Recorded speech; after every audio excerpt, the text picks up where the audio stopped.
Rain or shine, magdi-deliver kami.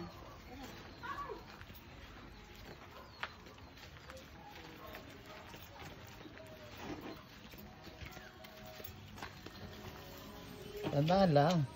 Parang kasabi siyang ano. Tingnan mo yung cake.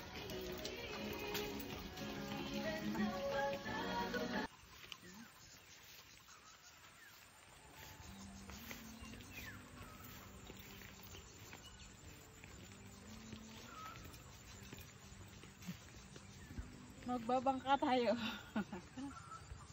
Okay na. Ayan na, nahandaan na niya ang aming sasakyan. O diba, umuulan-ulan ho, umaambon. Ang lupit ng aming delivery time na ito. Naambon.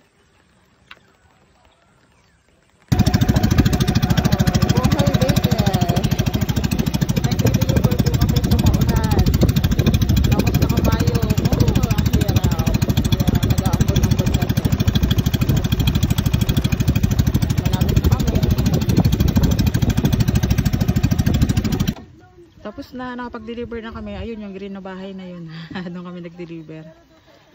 Ito yung punduhan dito. Pier. Pier ang tawag dito na. Yan daw ang pier dito sa amin. Ayan. Balik na kami. Ladaan naman dito at magpapagupit. Are ba yung bahay nila ni Nainyeng? Are? Bahay nila ni Nainyeng? Hindi ah. Ah, kala ko Are. Nagupitan na. Are, ngaring malaki Are. Hindi, kailangan ko lang. Tingnan niya, doon pa. Ah, doon pa ga. Sa harap ko lang tanda. Sa likod hindi. Yan, ambon pa na.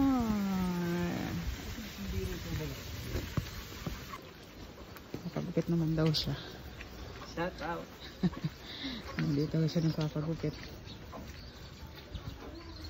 May aso.